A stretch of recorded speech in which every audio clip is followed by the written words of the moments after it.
خاصك تعرف باللي الوقت اللي غادي تجي فيه لاشين هو يقدر يحدد لك واش غادي يكونوا عندك بزاف ديال لي زوبورتونيتي او لا. احسن وقت تقدر تجي فيه لاشين هي فاش يكونوا المعارض غادي تلاقى مع الالاف ديال الشركات، يعني في نهار واحد غادي تلاقى مينيموم مثلا 8 شركات في بلاصه. الا جيتي في وقيته اخرى اللي ما يكونش فيها المعارض، هذوك 8 شركات اللي بغيتي تلاقى معاهم خاصك تبقى ديبلاصا من مدينه لمدينه، وتي بيان سور راه كياخذ وقت وكياخذ فلوس. وبيان سور ملي كتحضر شي معرض كيبان لك بزاف ديال لي برودوي، دونك تقدر تقارن مع بزاف ديال لي برودوي كيف ما قلت، ومع بزاف ديال الاسمنه في هذيك اللحظه. حاجه اخرى خاصك تعرفها باللي كاينين دي بيريود اللي كيكون الضغط بزاف على المصانع الصينيه.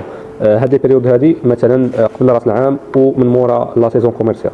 اما بالنسبه للعطله هنا في لاشين خاصك تعرف باللي كيكون العيد ديال الشناوه، داكشي علاش بزاف ديال المصانع ولا الاغلبيه ديال المصانع كيكونوا سادين.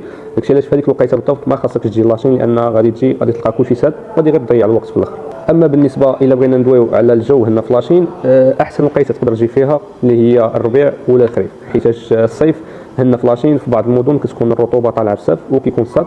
دونك كاينين الناس اللي ما غاديش يبغيو هذه القضيه هذه، دونك اون جينيرال من الاحسن كيكون احسن وقيته ديال السفر اللي هو الربيع والخريف. دونك الا كنتي باغي تجي لاشين، باغي تلاقى مع مصانع، باغي تدور، باغي تمشي تشوف معارض، بغيتي تمشي تشوف وزينات، كتب لنا في كومونتير وحنا غادي نوريوك من اتل زد، غادي نعاونوك، غادي نمشيو معاك، غادي نوريوك المصانع ونشوفوا البرودوي او الدومين اللي انت انتريسي به، وغادي نوريوك فين كيتباع ونقدروا نمشيو معاك.